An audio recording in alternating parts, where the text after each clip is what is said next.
Ladies and gentlemen, Mean Green Nation Podcast, welcome to it.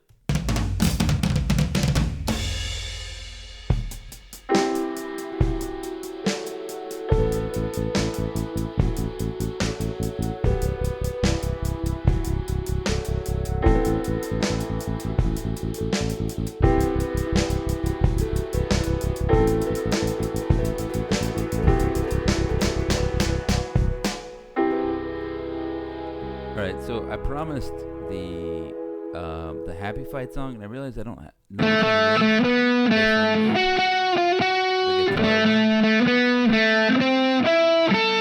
There's also this one. There's like a weird one.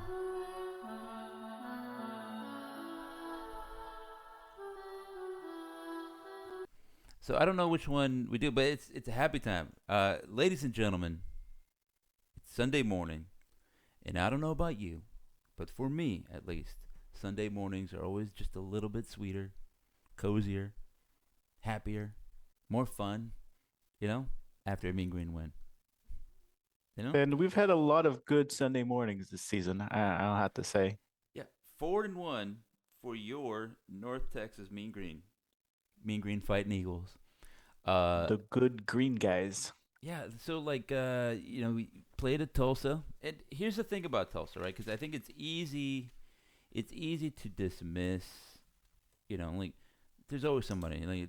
Like I think one of my favorite things about Major League Two, right, the movie, is the fan in the stands like, it's too high. They'll blow it in the playoffs. There's always somebody like that, right? Like it's a thing. And uh, when you're down, they sound more cogent and like sane fans. You're like, you know what? Maybe this guy that said we shouldn't hire an air raid guy was right, right? Sure are losing, allowing the most yards in FBS and all this other stuff. Maybe he has a point. But then you're winning, and somebody's like, well, like I don't know. We beat Wyoming, and they're like, well, that's just Wyoming. Let's see what Tulsa and Kevin Wilson. He's an offensive mind. We'll see what he could do. He's going to really make him pay. And then Kevin Wilson didn't make him pay at all, right? That there was no payment required, no payment demanded. North Texas defense was the star of the show, right? I think Eric Morris after the game said something like, "Wow, it's kind of crazy. You think about what we do if we put the game together because the offense didn't show up until about the second quarter, right?" And we were all like, "Oh, is that off?" The defense was the star of the show. Tulsa had been putting up about 5 yards a game, yards per play. That's what I mean. And in this one, it was 4.5, and that includes some garbage time against the backups. And folks, folks, Yeah, you gotta give them that round of applause. yeah, for as much, as much. Everybody says same energy. It's a nice and succinct way of saying as vigorous and loud as we were in denigrating this defense, and a lot of that was deserved. It was not good defense. We need to praise, acknowledge, reward, celebrate the progress they've made, and that's something we've been on. I'll say the bandwagon was bought right here on MGN. Mean Green Nation has been on the defensive bandwagon, saying, "I like the improvement. I saw what they were trying to do last year, and I can see where they were deficient. I thought the defensive line didn't have enough strength. They upgraded. They got Dawkins. They got Shipley. They got the Charles dude, right? They said we're going to get a little bit better along this defensive line. And they have done. They got tougher, and they get pressure. And then they said we need some more depth at linebacker, right? Wazlowski was playing all the downs, and he was like a freshman or whatever. They got some other guys. And then they said we need to upgrade at And he, safety. he Good. and he looked like just to pick on Wisłowski as an example of all this Mm-hmm. is yeah, he started playing all these downs as a freshman. And he played like a freshman, he looked like a freshman, he was making decisions like a freshman. And so we were, criticized him on well, not criticized, but pointed this out last year as we saw the worst, one of the worst defenses or the worst defense in the country unfold. And we've seen this positional and individual improvement this season, where the mistakes have been. I mean, every once in a while, you can't be perfect, but sometimes he'll be out of position or whatever. But most of the time, he's there making a tackle, being patient, hitting the hole when he needs to, improving those mistakes that he made last year, and learning from them, and being getting coached up as well. So it's really cool to see that growth over the last year. Yeah, we've said this before, right? Like defense is reactionary, right? Like you have to be quicker because you have to react. The offense knows the play; they know where they're gonna go, right? And so you have to see it. So you have to be like in the film room all the time and calling out the play. Like, hey, they're lining up in this set. They pretty much always run this play. So you have to have experience, and that's where like being a senior linebacker is better than being a freshman linebacker. Because as a senior linebacker, you've seen it in film rooms. You've played against it. You understand what they're trying to do to you, so you're ready for it. So you can be as fast, play fast, right? And then it's like you also are faster, bigger, stronger. You're able to you've been in the weight room, you've been in the training, you've practiced a lot. You're a better football player by your senior year than you are your freshman year, especially at linebacker, one of the most important positions defensively. But so like again, I think Capone is upgraded along those three levels, and then they made the big switch to. And here's the thing: it's not even that big of a switch. It is a switch to a 3-4 defense from a 3-3-5. We've said this before, but a 3-3-5 is a cousin to a 3-4 defense, right? And that is a cousin to a 5-2 defense. It was 5-2 defenses when you're stopping the wishbone, and then you're like, hey, they're passing a little bit more. So then you went to a 3-4 with some more hybrid guys, and then you're like, well, they're passing all over the place, and they have a lot of guys out here that can do a lot of stuff. So let's take out one of those linebackers and put in a safety. And so they're all related to each other. You have a lot of similarities, and then we said this before that modern defenses are multiple anyway, and that the difference between a 4-3 and a 3-4 is not much. Especially you play an underfront of both of them. A lot of them have an edge rusher, a jack linebacker. We don't have a jack linebacker anymore, but we bring edge rushers all the time. The difference is saying like, hey, you have a body type that is good for pass rushing. Maybe we put you here and we just call you a jack. It ends up being what you do. Well, yeah, us talk about it. As somebody that's not as defensive minded as others, we say when we're talking about the front six, when we're it's a 3-3 front, you have three linemen, three linebackers. But then, and that's what we've been seeing the last year. But now you're saying we're at a 3-4, three defensive linemen, four linebackers. What is that fourth linebacker doing? Is that fourth one getting rotated out as different sizes, like you were saying, sometimes a bigger safety or an outside linebacker pure type, or what are we looking at? Yeah, so I see North Texas doing a couple things. Like normally we are sort of in a stack, right? And that means that you just like there's a lot of ways to line up defenders, right? And it usually starts with your linemen. Like how are you going to line against their five guys or five or six, right? They're five linemen plus their tight end. How are you going to line up against them? And you usually have three or four, right? Because nobody goes head up five guys on five, right? That way. So you say, okay, we're gonna line up like right on the nose, or unless like an Oki or like there's a lot of things to do that. Or you can say we're gonna line up just shaded left or right to who. Where are we gonna put that? And where are you gonna put the bubble? Right, the bubble between your defensive tackle and your end. Where is that gonna go? And then you put your heaviest linebacker usually behind them, right? Saying, okay, well if they run this way, we're gonna have him fill, and that's kind of how that works.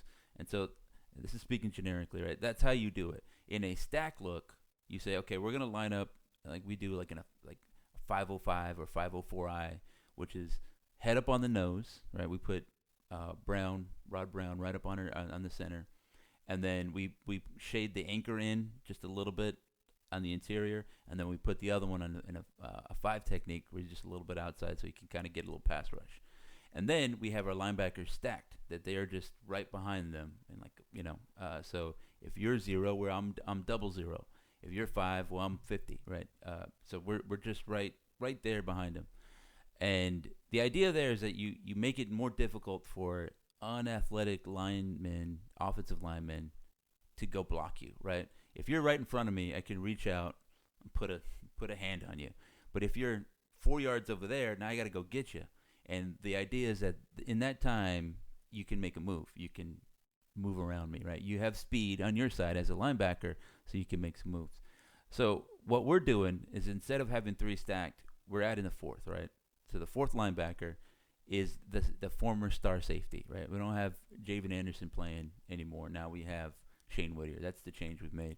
We said, okay, we want a bigger body. I think Anderson's like 215, 220, and Whittier's like 230 to 240, right? So like 10, 20 pounds. We're saying that a little heavier and then just strength. We're losing a little speed, but we're getting a little strength. And so our star safety was doing middle linebacker type stuff, right? If you think about a 4-3 or a 3-4 defense, he's doing like that middle linebacker or a Ted linebacker is what they call it in the 3-4.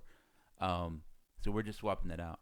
So now we have Chavez Brown playing another middle linebacker spot. So instead of a stack, two linebackers are kind of going out. We have 36. You see him often on the offense's right side, our left side, just kind of peeking down on the end. He'll be head. He'll I say head up. He'll go man on man with a wide receiver. Not really because he's going to guard him in space, but to wall him off or to just redirect him so that way he can't get a free release. Same thing with Whittier. You could see it against Wyoming where he lines up on their wide receiver saying, look, yeah, we're not going to guard you one-on-one. We're going to play some zone behind this or matchup zone stuff, but I'm just going to redirect you. You're not going to get a free release. I'm 250 pounds. You're, maybe 200 pounds. You're not going to be able to win that battle. I'll redirect you, and then you're not going to be able to block me in a run play, right? You're going to try to get a wide receiver to go against me. I'm going to throw you to the ground and then go make a tackle. In that Texas Tech video I did, you see, right, our linebacker number 36 was being blocked by their wide receiver. He throws that to the ground and makes a tackle. So then Tech says, okay, let's get our 270-pound tight end, and he'll go out there and block your linebacker. And then they were winning that. So having another guy that's bigger in that space makes it easier for our linebackers to come up and make a play. And that's really it. We're saying we're in situations where we're asking Javen Anderson to come up and make plays, and he did an okay job. But, let's have Chavez Brown do it and Shane Whittier do it, and then we'll live with whatever they do, right, throwing over the top. My contention was that I like the three high scheme in concept, but we're not facing the kind of spread it out teams that the Big 12 had 5 years ago, right? You look at Wyoming, you look at even Texas Tech, it's big, strong, right? They have like three tight ends. They're not Mike Leach's, air raid where they had Eric Morris out there, right? 5'9", little guy. Like Eric Morris you have Eric Morris running routes. You're like, okay, we need a different kind of guy to guard him. But you have a 6'9", 270 tight end. I think you didn't need a different body type out there to go to deal with that.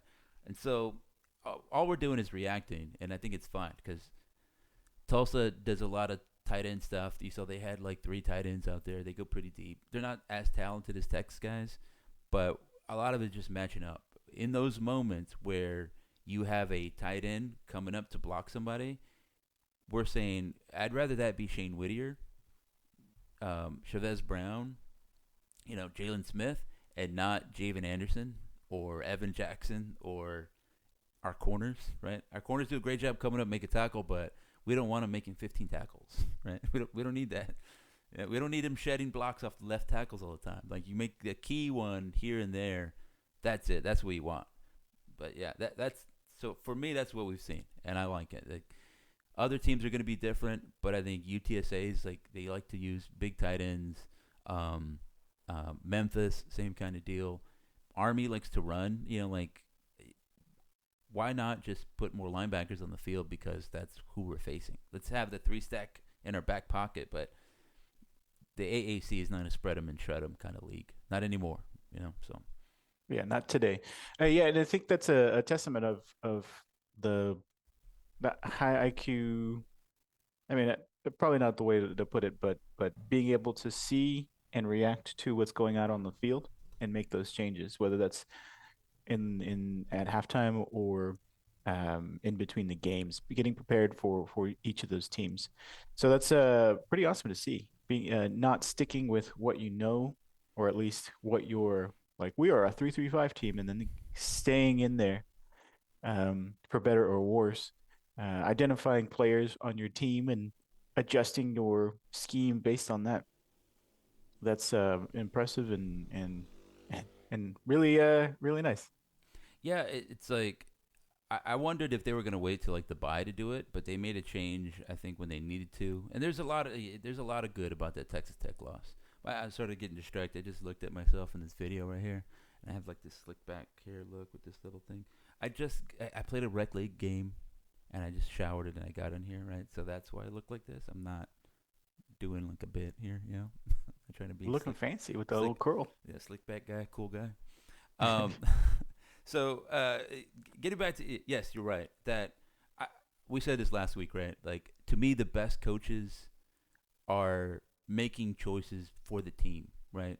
Are you saying no? Like like the remember the Titans? I have three plays, right? No, are you doing that because that's going to get you wins, which is what Mike Leach does, right? He's like, we're going to do these things because that's going to get us wins, and we're going to throw for 700 yards, or are you doing it because you just want to be cool guy, right? You want to be the reason why you're doing it, which is a little bit I can't forget his name. The dude just got fired from Texas A&M. That he wanted to call plays, he wanted to do things his way, and his offense was struggling. He didn't make any What's changes. that? He had that hundred Sumlin, million dollar. No, no, no. The other guy. He had $100 million contract. Cabo, who was it? I don't remember. I can't even think of his name It was a anymore. long time ago. It just yeah, it was like last year. Probably a few weeks ago, but Yeah, but that's the deal, right? Like that's what we don't want to be, and so when all these air raid guys are running the ball a lot more than Mike Leach did or does, or I did, right? Um, it was about them making choices based on their team. Like I think Dana Holgerson started running the ball a lot, and he was a lot of it was like he's having trouble finding the same kind of passing success. And I was talking about this about like Seth Luttrell versus like Eric Morris is that they're both from the air raid system, but I think one thing that differentiates the two is their ability to coach quarterbacks, right, or recruit quarterbacks. And I was watching a little bit of Oklahoma play, and they got their freshman quarterback. He's kind of doing some things, and I was just like, it felt familiar, and I was like, Eric Morris in 2 seasons as head coach of North Texas football has found two very good quarterbacks, right? I think if you take their first 4 or 5 weeks, Rogers and Morris, right, both Chandlers, he just finds any Chandler is good, um, and put their numbers against all the first 5 weeks of all the quarterbacks everybody else has had, I think that they're better. And then we've watched them. oh yeah, by a wide margin. Yeah, if we've watched their play, I think that their play is better, right? Some might have had big numbers. Like we've had quarterbacks here that have thrown for 400 yards and 5 touchdowns, right? Austin Ani just chucking it up a couple times, right? That's been good. But it's like I think there's been times where like, yeah, he did it, but it just feels like there was like a bad 400 yards, like I mean, to be fair, like yeah. these are transfers, right, that have had in-game experience. Both Chandlers had FBS level experience while we're talking about freshmen starting. So had I mean Chase Reuter, right? He had. I mean, the thing about Asinani is I don't want to hate on Asinani is that he won the job over Chase Reuter, and he won the job over other transfer quarterbacks. Other guys could have come here, right? And they didn't. Hmm. Other Yeah. Chandler Rogers type dudes, other Chandler Morris type dudes, they didn't. And I think some of that had to, if there's a difference between air raid guys, there's been a lot of air raid guys. There's one in Louisiana Tech right now, right? They're having a hard time finding a quarterback. It's hard to find a quarterback. Is that some guys like a Lincoln Riley are able to find quarterbacks, coach them up, and put them. That's part of the gig, right? Like you need to be able to find dudes and have them play well in your system. It's one thing to draw up the plays and say, yeah, this is how we're gonna do it. Look at this. Got delivery. My mean green coffee. Well, it's Show everybody. Oh no, I'm gonna show everybody my mean green your cup. Look at that. yeah, the MGN headquarter coffee, Yeah, official yeah. Mhm. MGN coffee. Mhm. Um, that coaches are able to bring players, right, recruiting, but sometimes you fail. You got to make in that season or in those couple of seasons where you're trying to improve that position because you did a poor job of recruiting. You got to find other ways to win. For Latrell, that was the run game. Um, and he's run centric. But He's a while former fullback. I think he I just mean, always like, yeah, yeah, it's a running ball. I get it, right? I No, get it. I'm not going to fault him for that. But Graham Harrell was pass first, former quarterback. he's a quarterback. Yeah, So during that time, the Mason Fine years, we're going 50-50. We can't replace Mason Fine. O-line is having trouble. So we lean on our run game. Jeff Wilson, who was a McCarney recruit, and then all the guys that Latrell brought in, a whole list of guys that were incredible running backs, building up a running back stable that was pretty top notch in yeah. the conference. DeAndre Torrey, Oscar Attaway, Iowa Day, even Ragsdale, Ragsdale, right? his, Yeah, yeah, he's a Latrell recruit. maybe Evans. Anyway, relying on what was working. And so we were going what, 60-40, 65-35 running the ball because we couldn't do it right. And that running game also included the quarterback in that case. Well, running doesn't really win you the conference if you can't pass it well, move the ball, and if it's not like ultra elite. Um, so there were still concepts of the air raid while trying to run the ball more. Couldn't do it and was never able to surpass that. Eric Morris, like you've been talking about, was able to bring it day one, the passing element that we've been missing for years, and made it seem so easy to just bring a guy in. We lose Chandler Rogers. We're like, oh, this is it. This is the end. This is where it goes downhill. And then he's able to bring Chandler Morris, and it's been awesome, and he's been looking comfortable, even though the offensive line has not been there for him 100% of the time. He's been able. He's got the training. He's got the experience. He's got the practice in feeling comfortable under pressure, making the moves that need to happen, and exploding for 52 points or whatever. Well, I want to say 46 points in what, 2 quarters, and burying a team um, uh, very quickly. Yeah, just to because I think you made some good points there, so I just want to like hit on a couple of those things, and then we'll talk about this game in earnest because I know that's what everybody cares about. But yes, like Chandler Morris did not have a good game. Like he didn't play as well as I think he could have. Right? I thought he played better in the South Alabama game. Now that said, look at his numbers: 22 of 34, 439 yards, 5 touchdowns. Right? That's a pretty good bad day, right? And that's the part is that like there was that moment, that little sequence there where he was just killing, right? You look at our receivers, 12 guys caught a pass for 22 catches, right? Our most targeted player was Dalton Carnes, guy who hasn't been a big part of the offense. 8 targets, 4 catches, just 50 yards in the score, right? As long as it's 18. Uh, Blair Conright, 2 catches, 115 yards, right? He had his score, but it was a 96-yard little tunnel screen, right? And I think it's like Randy, I think is what they call it. It's the play call. And yeah, everybody else 1 or 2 catches the rest of the way. We are just dinking and dunking our way down the field. That's what when people talk about the worst of this offense, the Todd Dodge era, we're like, yeah, we threw it 50 times, but none of them passed the 4 yard line. Or Uh, the line of scrimmage. yeah, and so like every Just want offense, to point out every offense looks. official MGN French toast. Oh, look at that! Look at that. French toast. I got coffee over here. Killing it, living life.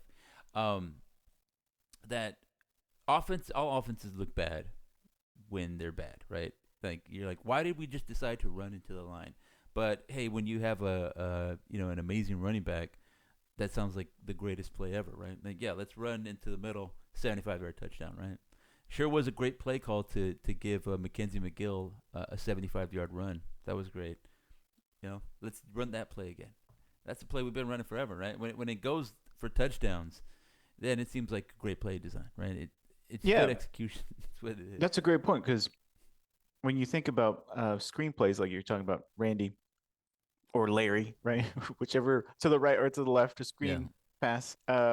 We've had several. that'll just break for a touchdown or huge gains, and it's just a screenplay. We're all of a sudden an elite team that relies on the screen game. No, it just works because we've got the guys. You give them the ball and they make a play, and that's the kind of thing we've harped on for several years about the air raid, right? You have specific players that you give it to them, let them make a play, and it just so happens to be that it's it's a 96-yard touchdown off of a screenplay, right? We did that this week with Conray. We did that a couple of weeks ago with was it Oscar Hammond White or was Young, it the other White White Young, Young, yeah. the other guy? Um, and then last week, I think we did it with somebody else. I can't remember. Oh no. There was on the left side, Larry. Yeah, we ran it to DT Sheffield for a touchdown. Yes, He had a 27-yard score on second and goal from the 27. from the 27. Yeah, I was like, oh man, I've never seen a second or goal from the 27-yard line before. Anyway, yeah, DT for the TD, as they said in the broadcast. Uh, yeah, it's not like we are a screen first team or whatever. It's we've got guys that can make those plays. Yeah, and so you got guys that can scoot, get the ball to Sheffield. You don't need him to run 30 yards down the field. You can give it to him here, and he can get 30 yards down the field with the right kind of blocking. We seen Miles Coleman able to do that. He caught one pass for 5 yards. Right, he was targeted a couple times. Uh, who else got a Shane Porter? Some plays that we haven't seen was that little F shovel, right? Little shovel pass to Shane Porter. He caught a pass and scooted up. We're Yeah, that was exciting to see. I I think we're haven't seen a shovel pass in a while. yeah, I think we're saving some of those things for situations, but then also conference play, right? We broke out some weird things to go against Texas Tech, and they didn't come off, and then we're like, oh, okay, whatever. In this game, I don't, we didn't break out anything crazy. We attempted to run the ball. We attempted to run our normal offense. It didn't work. The first five possessions were poor. It was a turnover on downs, and then four punts, and then suddenly 96-yard touchdown. That was a 99-yard drive, by the way, and we didn't The stop first scoring. one. Yeah. It was Here's our drives: 6 plays, 22 yards, turnover on downs. 4 plays, 12 yards, punt. 3 plays, no yards, punt. 3 plays, -2 yards, punt. And on that one, I think we actually gained some yards, and then we just went backwards after that. 3 plays, -8 yards, punt, and then 2 plays, 99 yards, touchdown. 6 plays, 40 yards, field goal. 1 play, touchdown. Shout out to the special teams. We'll talk about that in a second. 2 plays, 41 yards, touchdown. 8 plays, 64 yards, touchdown. 4 plays, 80 yards, touchdown. 11 plays, 99 yards. Our second 99-yard drive, touchdown. 1 play, 75-yard touchdown. Right, that was in the third and fourth quarter, and then we said, all right, let's get Maker in there and just hand off some more. And then we just ran the clock out. We turned the ball over on downs because we were just running into the line. So again, 15 drives, total drives, and I think two of them really didn't matter. So 13 real ones that we cared about, 8 scoring drives. So a little over 53% scoring drives, and then they were touchdowns, right? Only the That's one field goal. ridiculous. Yeah. Yeah, Four and 70-plus yard drives. how many? Four. Four 70+ yard drives. That's ridiculous. What I wanted to say about the first string of punts was that the offense was executing. The receivers were getting open. The plays were there. It's just Morris wasn't getting his feet set for whatever reason, right? He was running around. Offensive line was not doing well, but the play was there. He was just not getting the pass in the right spot, and so several incompletions, and then some. There was a critical. I think it was at a holding call or something like that that brought stuff back. Some kind of penalty. There was a lot of Mm-hmm. penalties this game. Anyway, my point is that the plays were there. We didn't change anything about how we were running our offense between the first string of punts versus the string of scoring drives. It's that we were able to. I don't know, Morris was able to calm down and get the ball to the receiver's hands where it needed to go, and the running backs were finally able to find some space and um, make some big gains for the team. Um, it's that's the difference, right, between executing and making plays versus being off by a few inches and not delivering the ball in the right place. Yeah, speaking of being off, right? Like, so I think this is our first drive or second drive. I think it was. Yeah, first drive. We have a 9 yard gain, right? We try to get Shane Porter some yards. 17-yard gain, Oscar Hammond. Incomplete, incomplete. So third and 10, a 9 yard gain. And it was like fourth and inches because like Rimpert got it and he tried to fall forward, couldn't get it. So fourth and one, we try to be aggressive and we get sacked. And so I think on that one, there was two things evident. That one, uh, Tulsa's defensive line, and Kevin Wilson said they go 10 deep now, right? They were winning.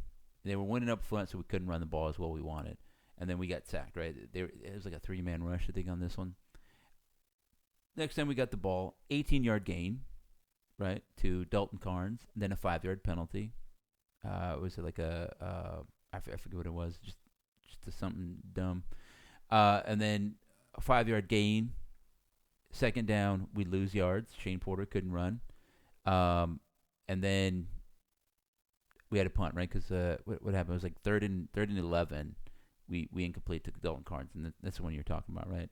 It's like we couldn't run the ball, so we were a little bit in third and longs, and then we get sort of chased out the pockets. It was either penalties, holdings, calling us back, or we missed that crucial gain a yard one. We could not run the ball well in this game against this defense. And if there's cause for concern, it's probably that. Like we ran for 179 yards, but one was a 75-yard gain.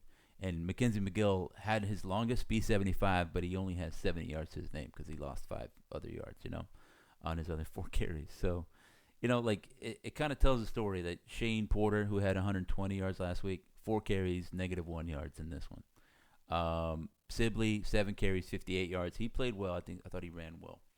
I don't know if it was running backs. I don't know if it was blocking. I haven't rewatched the game and I haven't looked as closely at some of those things. But my sense of it was that Tulsa's pretty good defensive line won against our run game, and we had to figure out a way to kind of get around that. And I think some of that was throwing quick passes where we had tons of success. And Yeah, the screen game, yeah, just extension of the running game. yeah, and that's where the air raid came from. Like, why am I going to turn around and hand this ball off for 3 yards, and you have this monster defense that's very good at stopping the run? Why would I just throw it over here for 3 yards, right? Probably more though, right? But if I get 15 yards doing that, might as well. And that's exactly what we did.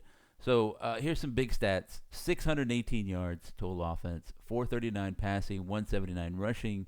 We had 14 penalties for 130 yards. If there's anything to clean up this bye week, it's that. 21 first downs. They had 27. And I want to talk more about the defense in a second. We're 0 for 2 on fourth down. We ran 60 plays, which is not great because Tulsa ran 91. We were averaging 10.3 yards per play. That's also why we didn't run a lot of plays, because we scored on them, right? 2 plays, 96 yards. One How play, many yards per play? 10.3. That's ridiculous. Yeah, and this was after we put our backups in, because it was like 9.6 with our starters, 10.3. Thanks, Mackenzie McGill, boosting that. And I think Zach Evans ran for a 40-yarder too, right? So, average yards per completion, 20. 20 yards per completion. Killing it. Average yards per rush, 6.9. Yeah, so a lot of good stuff. 4 for 4 in the red zone. That's always great. Our time of possession, only 20 minutes. But again, that's because we're scoring, right? We didn't fumble the ball. We didn't turn the ball over. Shout out to the team. So let's talk about the defense again. That Tulsa, it looked to me like we were playing, we said split safeties.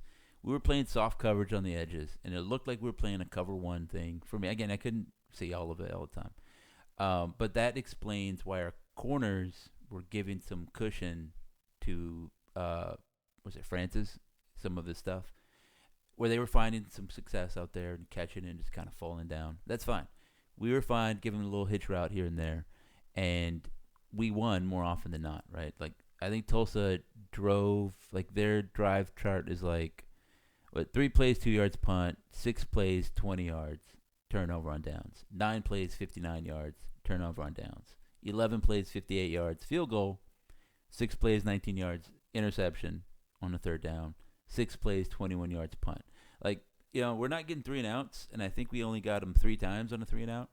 Yeah, in 15 drives, and we saw they ran a bunch of plays. They ran a lot of plays. They got a couple first downs, but they didn't do anything with it. Their first half drives, they ended the first half with no points, and I think 10 drives in the first half. 10 drives, 3 points. That is excellent work by our Yeah, defense. and it wasn't even like a bend don't break defense. It was Mm-mm. just good defense. Francis didn't look comfortable all night. He was credit to the defense on the outside, especially outside pressure, blitzing or whatever was what we were doing. Um, and he wasn't able to deliver the ball accurately a lot of times, which partly you can say, well, it's because he sucks and he can't get the ball to his receivers, because he was way off on some passes. But that's a lot of the times was due. He was facing pressure. He was having to rush it. He was having to get out of the pocket to make those passes. And then secondly, when he was able to deliver those down the field, our guys were there. Uh, who was it? I mean, did Tejada have a good one? Nelson was getting picked on the outside. He Yeah. was he was doing well defending there. Who was the other guy that had the interception? The first E- interception. Evan Jackson. Evan Jackson. Thank you. He was performing well.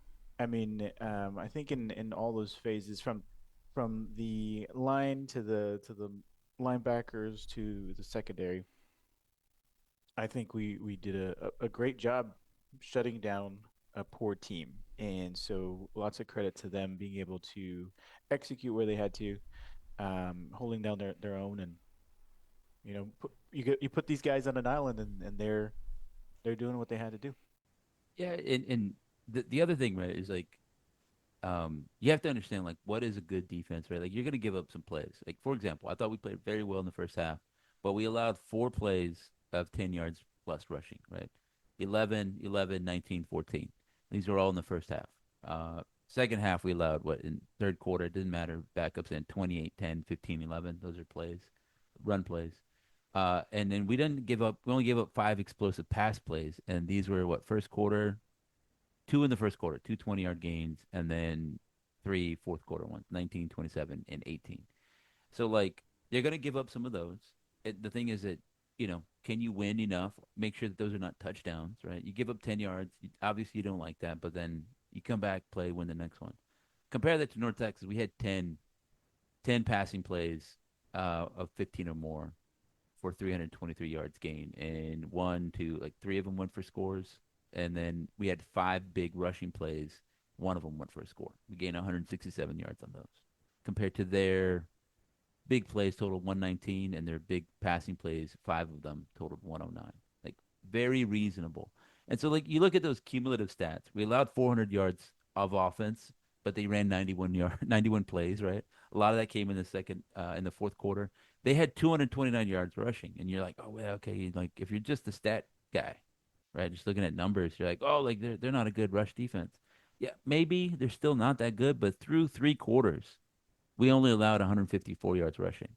We put in backups, guys that are not going to play against a Memphis, against a UTSA, against all the teams that we against a Tulane. These guys are not going to play. We allowed 150 yards rushing. I mean total yards. We allowed 75 yards rushing in the fourth quarter alone. Right through 3 quarters, 154 yards rushing. We did a very good job of stopping their game plan. It was all they're on their fifth quarterback, right? Fourth. They had Legas in there. Francis couldn't do it. And they said, "All right, Part Williams, of you the try it." Fellowship of the Ring. Yeah, Carpenter tried it. They got Legas out there like, put that bow and arrow down, buddy. Get over here. You have to touchdown pass. So, like was it Jackson had 77 yards. It's one of those things when you look at numbers, like garbage time doesn't count. But if you're just a stat guy and you're breaking it up, you're like, well, North Texas allowed 200 yards to Tulsa. They're not good. Yeah, they were getting whooped. It was 52-3 or 45-3 at that point. They ran the ball a little bit. That's usually when you're able to run the ball is when you're up because you're trying to stop the pass, you're trying to give it, and then they run for a little 5 yard gain. Whatever, it's fine. Excellent work by the defense. Matt Capone forced them into their fourth quarterback. Matt Capone has North Texas defense holding Tulsa to 4.6 yards per play. And remember last week we said, hey, our goal is to just keep them to average. They came in averaging about 5.5. So a full yard fewer than their average. I think that's Yeah, pretty good. it's impressive. It's big credit to the changes that were being made, the coaching that's been done, and the guys that have been brought in over the past season. Yeah, I mean, and to Matt Capone, let's talk about him. He's done a good job. He's a great guy. I like him. He's the best guy. I mean, we called him out. We said, dude, you're sucking there. It was not good there for a little bit. By the way, we're because we allowed 415 yards of offense. We didn't really improve super hard in our standings. I think we're ranked 10th in total defense in the conference in yards per game. But again, the difference is there. Against FBS, let's go just versus the league. With just one game, right? Yeah. Yeah, I mean, just one. Everybody's played one game except Army's played three conference games. Jeez. The elite Army. Yeah, I mean we're fourth, fifth in the conference, and so those things, it's hard to see what's what. It's hard to figure out if Tulane's good. Even comparing to last year, I saw Eric Moore say I looked at a play and 9 of our 11 players in the field are not even on the team anymore. It's hard to compare last year, but I'll say this: Tulsa, wherever you think they are, right, middle of the pack. They were 4-8 last year. Okay, you're like, well, they're not good. Yeah, we were 5-7, right? We're not that much better, and a lot of that was because we beat Tulsa at Tulsa. Is that if you feel like they're not good, well, we were only 7 points better than them at their house, right? So it's one of those games where we can compare year over year, right? We can say, well, Tulsa is a team we played. They're developing the same way we're developing. They're going with young guys. We're going with young guys. We have 1,000 freshman wide receivers that they all wear number 20 and they all are the same shade. So we're bulk import. When at Costco, it's like we're looking for wide receivers. Let me get this palette of wide receivers here. They're all gonna wear number 20, and so far it's working, right? It's fine. We have our plan. They have their plan. I think Kevin Wilson gave his press conference. He gave a long thing. They asked him how you compare yourself. You said you can't. Everybody has different resources. You figure out what's important to your school, what you can build at your place. And he's talking about NIL and how you have to keep your best players. Like some of their guys, they're backup somewhere else. They could be here and they can make plays. I was thinking about our guys, right? Some guys left. They ain't doing a whole lot. All that to say is that we improved drastically. 1-7 last year, +7. Now we're what, +32, right? I think that's improvement. Right? That's pretty good. They scored 28 against us last year with a freshman quarterback. Come here, they only scored 20. And a lot of that was, 17 of that was in the fourth quarter against backups of backups, right? No. Yeah, it's insane the turnaround that has occurred, and we can't judge ourselves and be like we're the best team in the league, right? We've only gone up against one league mate. Only just begun. We've gone up against 3 FBS squads, and we're 2-1 against them, right? Or 4. I've lost track. Anyway, no. We are 2-1. We've beat. 3-1. We've beat 3-1 against FBS. Yeah, we beat South Alabama, Wyoming, and Tulsa. And in those 3 performances, we scored a lot of points. Yeah, we scored 52 twice against South Alabama and Tulsa, and then we scored 44 last week against Wyoming. That's a lot of points. Yeah. When you're looking at the grand scheme of things, that's a lot of points. So our offensive improvement has been drastic from last year, even with almost a new squad when it comes to the skill positions. And consider our offensive line is still getting healthy, right? It was tore up. We didn't have our guys, right? Jed Duncan went down against South Alabama, and we were hurting for a lot of those weeks. So I mean, still scoring points. Yes. And you saw that against Tech, right, where we were just folding folding like a oh what's something that folds? Laundry. We were Mm. folding laundry. I'll Like, workshop your analogies here. What's we'll a keep good track. joke? Give me a joke. Give me a joke. Doing it live. Line. Um, anyway, yeah. So we're seeing an improvement on the offensive line in terms of health, and hopefully we get to a point where we're able to go up against these good squads in the league. Hoping to continue that. I'm hoping that we don't go against a formidable opponent and we tank down to 3 points in a game right now. This needs to continue. We have to make sure we're not just relying on the screen game. That sets you up for a disaster, right? Whether that's not able to advance the ball past the line of scrimmage or setting yourself up for a pick six, which it's bound to happen, but it's all right. We'll work through. But the idea of the air raid is that you're trying to spread the defense out horizontally and And then vertically. attack, and then Yeah. yeah, and then attack them vertically. And so we ended up just spreading them horizontally and never really had the opportunity to to attack them vertically because we're scoring 96-yard touchdowns. Yeah. Hey, Um, 52 points. He's like, well, I guess. I mean, that's why I was like, we scored twice on that one where DT Sheffield scored a touchdown. I think Oscar Hammond had a phantom touchdown. We were like, well, I guess we'll just call it back. We'll just do it again. Right? We're not gonna get another chance. We keep scoring touchdowns. Run it back. Yeah, I'm gonna throw a touchdown pass. You hold so that we can do it again. All right. But I think you make good points, right? Like that 52 points here, 52 points against South Alabama, 44 against Wyoming. That's good, right? But only 35 against Stephen F. Austin. There's room for improvement. We saw it today, yesterday, that Chandler Morris is getting, he got sacked when they had three-man pass rush, and it was just a bully ball against their left tackle, right? We're holding too much. We have too many procedure penalties on our offensive line. We saw Stephen F. Austin bully our offensive line. We saw Texas Tech bully our offensive line. We've seen a little bit of Tulsa doing the same.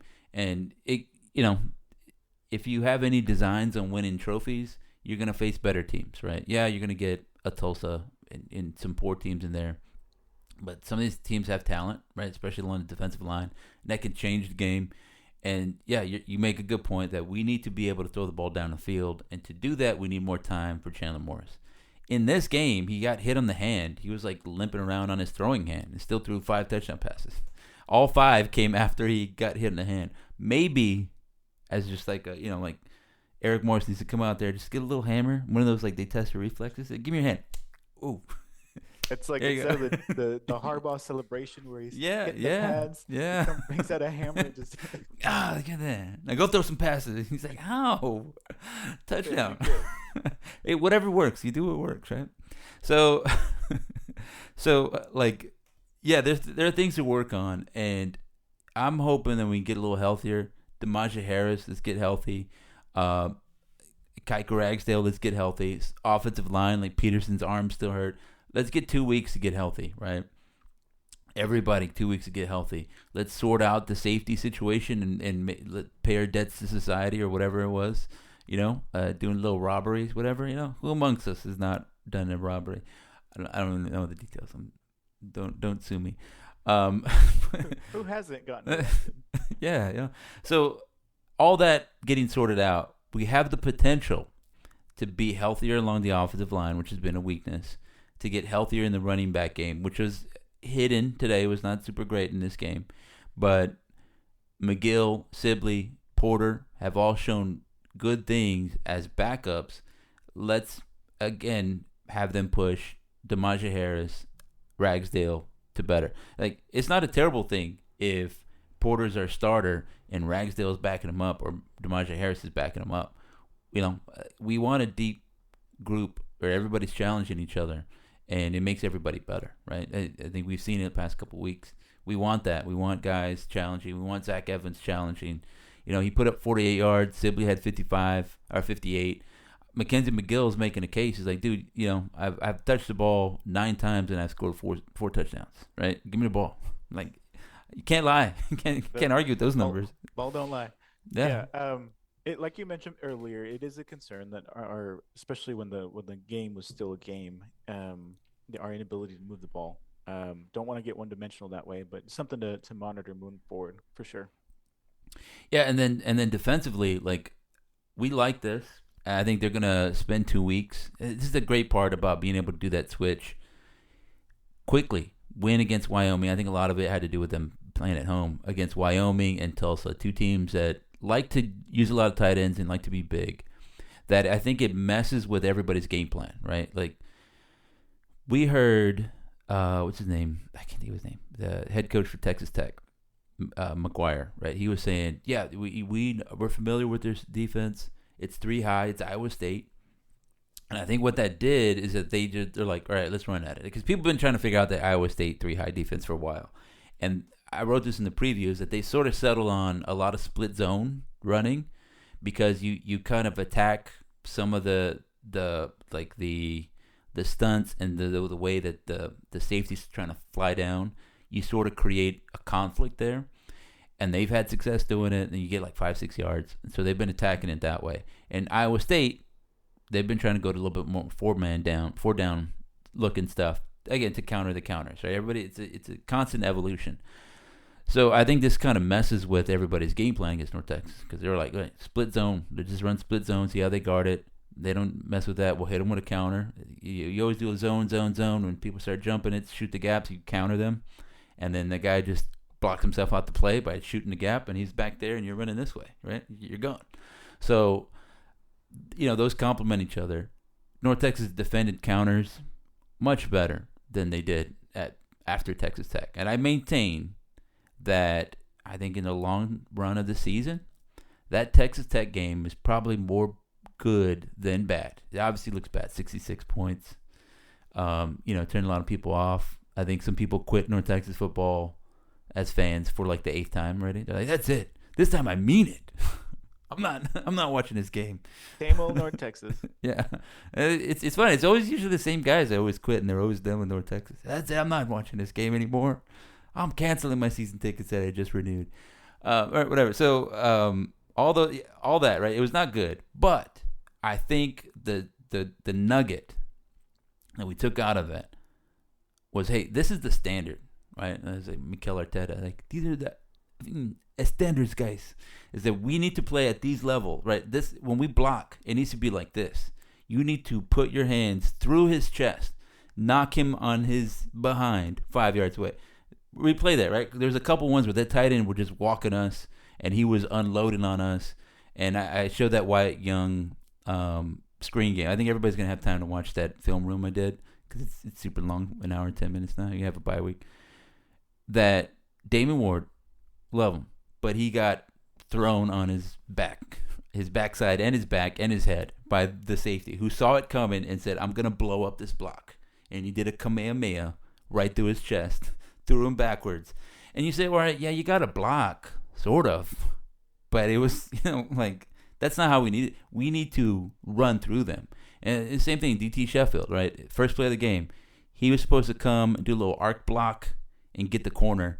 He like brushed past his shoulder. The corner shoved him off and made a tackle. Right? Blair Conright could have taken that to the house, but he couldn't because the guy was at his feet as he was catching the ball. So I think it set the standard. Like this is how we need to play. Like if we want to compete for championships, we need to block like this. We need to destroy these guys. Right? When it's blocking, I don't just like I got you. Like we need to run through his chest. Right? That's what needs to happen. We need to displace him. We need displacement, guys. And I think you've seen that. The very next week against Wyoming, Kiefer Sibley, pancake block, right? On a run for DT Sheffield. This week, blocking much better along on the edges.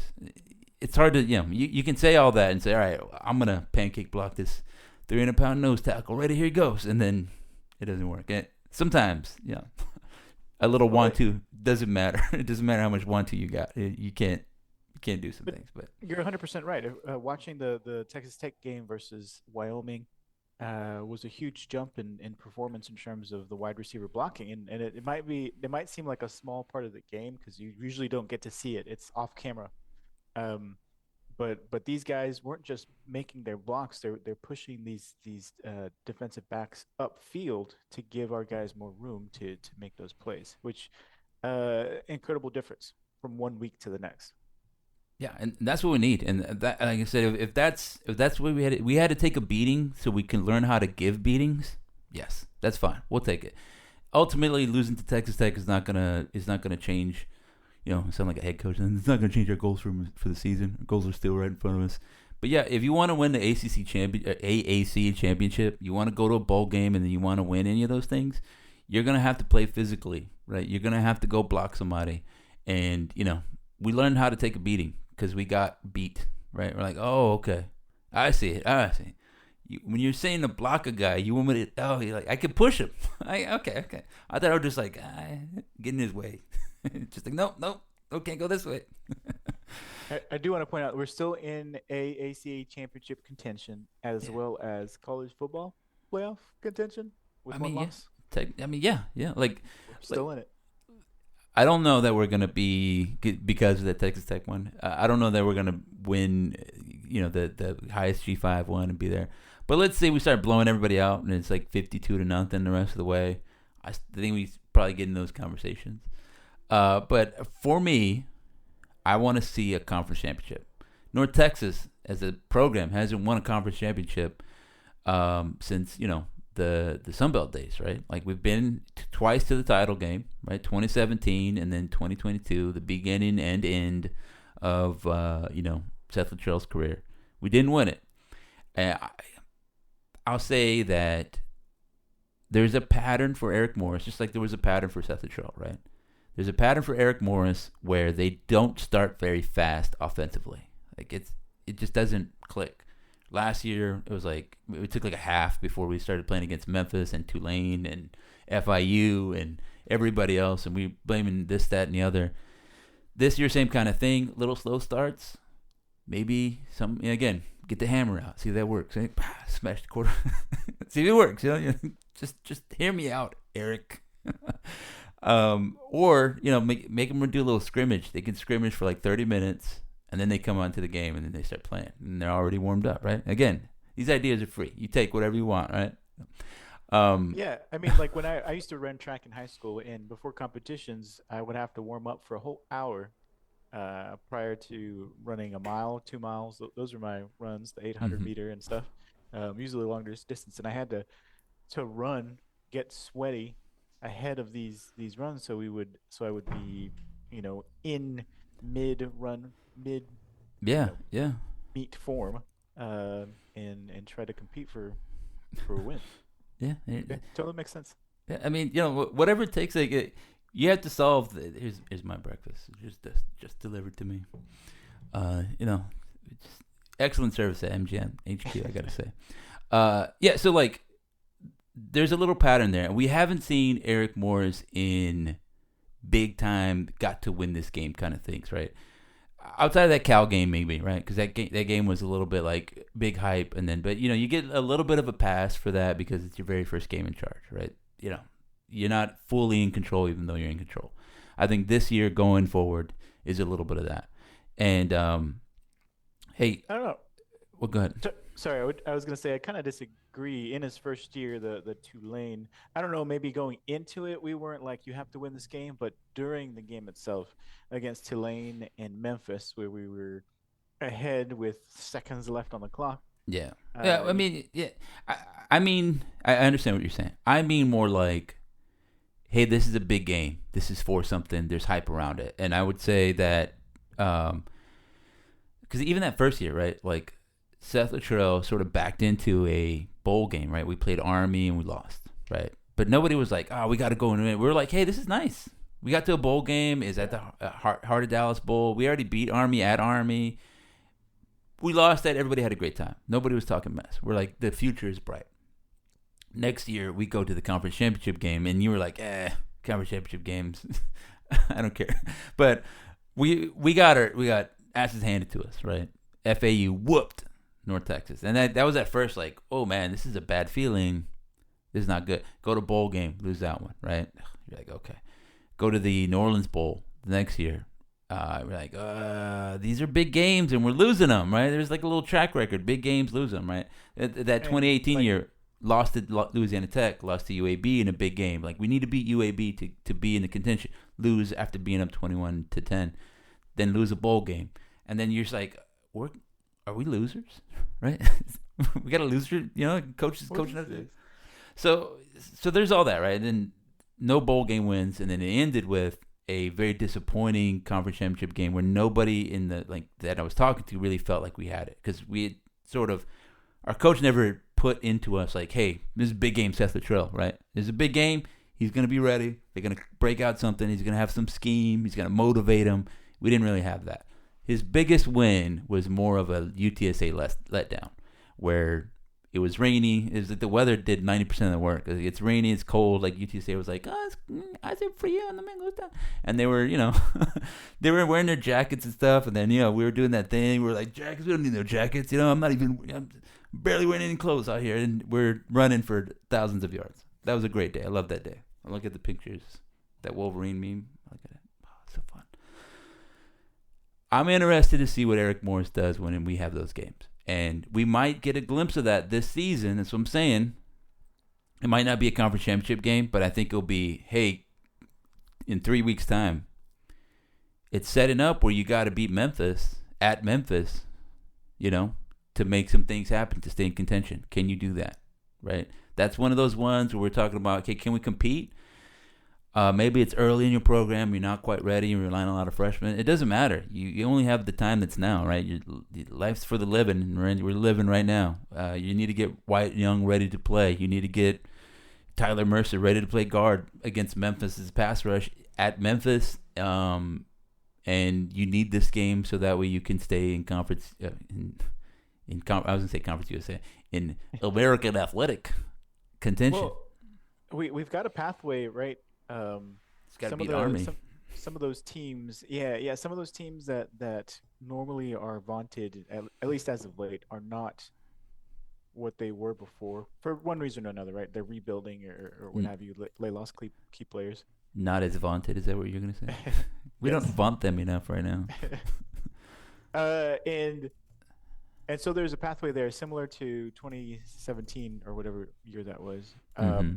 But I guess I can look far ahead because I'm a fan, right? I can look ahead, and so there's an opportunity to make some noise in this league due to our schedule and what others are doing. That's kind of what's happening to Army as well. They've got a pretty smooth schedule to get to the championship game as well, and so those are the big tests against Army, against Memphis.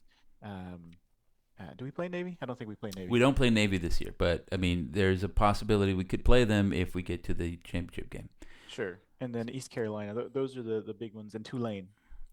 Those are going to be some big tests, and it will show: are we ready this year, or we have to wait another year? Yeah. Let me look at our schedule again. Sorry, I'm bringing up the forum. But by the way, I have this forum up here, and a lot of it is just a hedge against Twitter. But check it out. I know nobody really posts it. I forget to post in it. But here's the schedule. At FAU, I had this down as a loss because I was like, it's Florida. You never know. But FAU looks very terrible, right? Tom Herman looks like a not good coach right now. At Memphis is very talented, and they were picked to do a lot of stuff in this league. So then versus Tulane, we gave Tulane a little game last year. They were coming off their Cotton Bowl win, I think it was, right? Cotton Bowl. Where they beat USC. Very good Tulane team. We have them for homecoming October 26th. Then a bye. Then we host Army. Should be a well-attended game. Travel to UTSA. Host ECU. And then travel to Temple. Temple's terrible. But, it's in Philadelphia. So, in terms of, quality, right, I think Memphis, Tulane, two best teams in terms of quality. I think FAU trip is kind of hard. If you just look at our numbers, we allowed 66 in Lubbock, and we allowed 38 in Mobile, right? Our defense hasn't traveled. Can this a new 3-4 travel? Can we go to FAU and Boca Raton and make them, I don't know, go back to their beach or whatever? I don't know. I don't have a Boca Raton joke. Their villas and bungalows. Yeah, and then Memphis, can we make them eat their overly sauced barbecue? Real sad. Give me more of that sauce, please. Those are the two big tests. So when we're talking about Eric Morris, I think the Memphis game, the Tulane game, those two end of October things, and it sets up right for him. He has 2 weeks to get healthy. You travel to Boca Raton on the road. You get everybody in that Here's how we do road trips again. And it's not a team that's like super formidable. And then you travel to Memphis and you host Tulane, right? There's a split. We did okay at Tulane last year, and we nearly beat Memphis in Denton, right? Army's tough because Army's always tough, but they're just about execution, and it's not really about like superior athleticism there, right? And then you travel to UTSA, who sucks, right? UTSA is terrible. They don't have a quarterback, but they'll happily take advantage. They still run the ball. They have a big running back against a team that's like willing to give them that. If we're a better defense, we'll know by the time we play UTSA. And then East Carolina, they beat UTSA. They forced a lot of turnovers, but that was in East Carolina where they have 48,000 people in the stands, right? So I think they play differently on the road. They're not a very good team, at least by my estimation. So all that to say, here the Army's 3-0, the Naval Academy 3-0, North Texas, North with an F, 1-0. East Carolina 1-0. They're 3-2 overall. Tulane, the Green Wave, 1-0. They're 3-2 overall. Charlotte 1-0, and then everybody else is 0-1 except Rice 0-2 and Temple 0-2. So I'm not worried about Temple. They're terrible. Like if we lose to them, that'd be bad. It'd be a very Seth Luttrell North Texas team thing to do, right? We'd always go to Charlotte and then lose because we're like, oh. Mm-hmm. Did we pack footballs for this one? Like, oh, dang, I thought you did. So they was like that. Nobody's ever ready Where's to my play. helmet? Oh, dang, we got to share helmets now.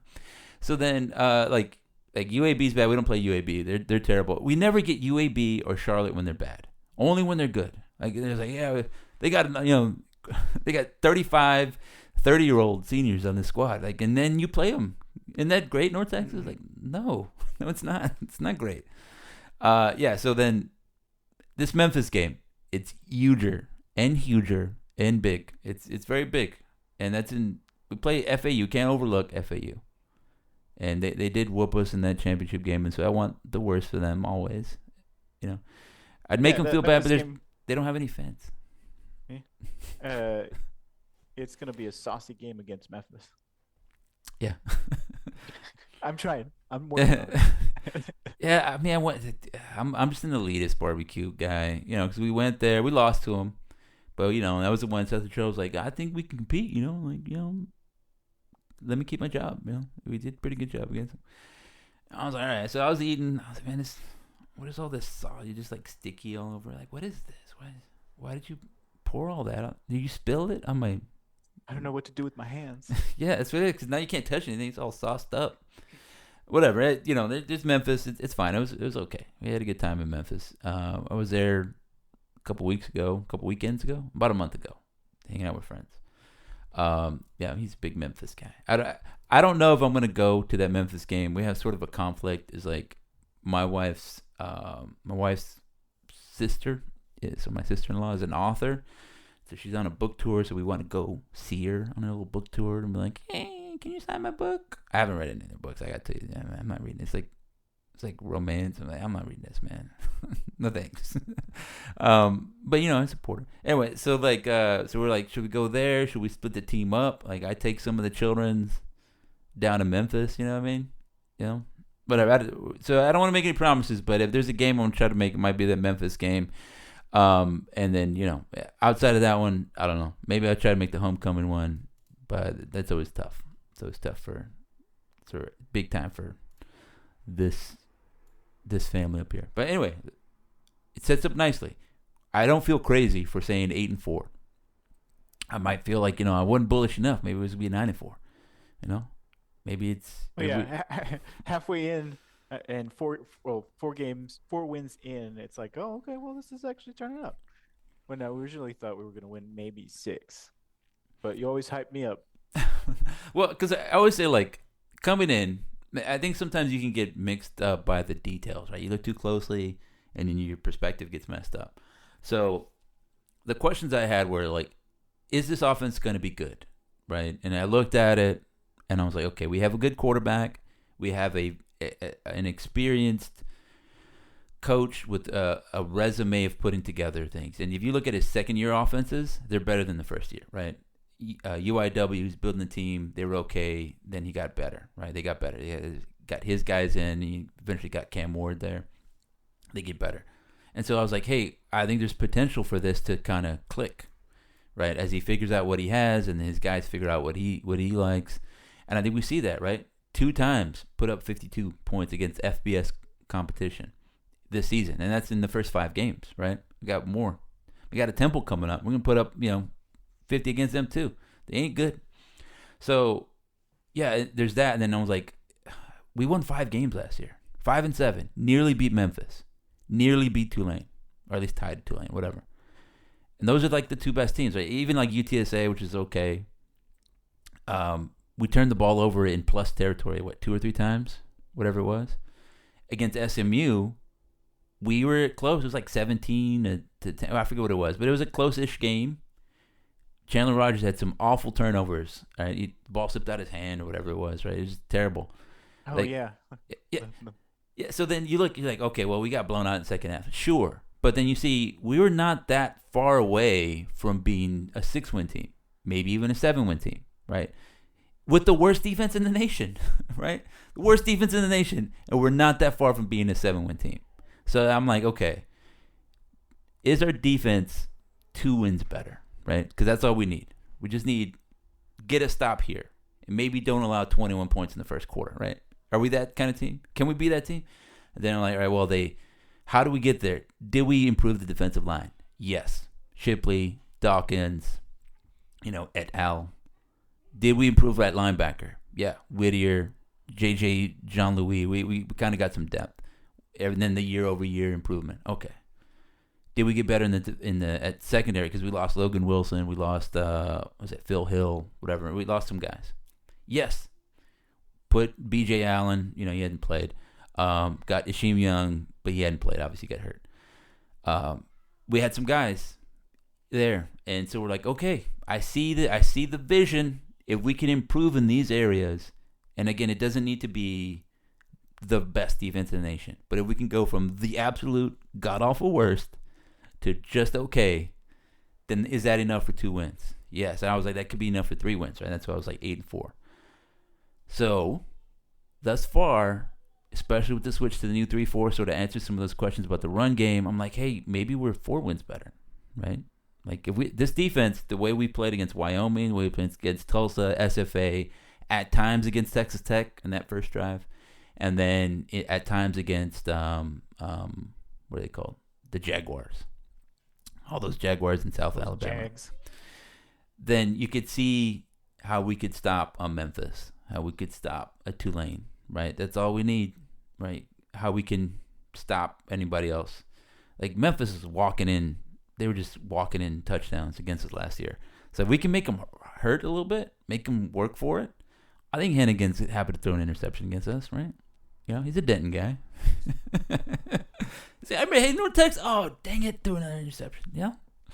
So, yeah, like, Memphis, everybody's, oh, they're so good, whatever. They're not that much better than us. The talent difference is not that great. And if we have enough scheming, we have a good coach for scheming. But that's the part as I was saying. Does he have enough to say, all right, here's a game with expectation on it, right? It's not like, hey, can you jump up and beat Memphis? Nobody cares. Everybody thinks you suck. Nobody's going to watch it. You're a 20-point underdog. But it's like, hey, you're like 5-6-point underdog.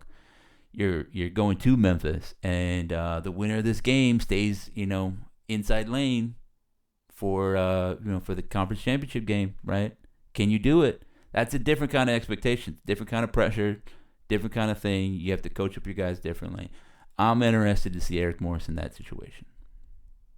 Yeah, and I think we could potentially be in that situation in a few weeks. I'm excited. I like big moments. Like we said before, you get excited about the small, relatively small things, and I want to not be excited about this kind of game 3 years from now, 2 years from now, right? I'm like, yeah, we're gonna take care of Memphis, and we got to see, we probably could be, college football playoff, right? Like, we just got to take. I want to be that guy. I want to be an annoying guy like that in a couple years. I want to be like these Memphis fans that are like, oh, we're too good for this league. Like, when are they gonna catch up to us? Like, shut up, guys. You guys got whooped by the Naval Academy. Anyway, all that to say, ladies and gentlemen, we're done with this week's episode. Good wins. It feels so good. My food tastes great. 4-1. Wait, I gotta play some going out music. Yeah, no, I'll add it in post.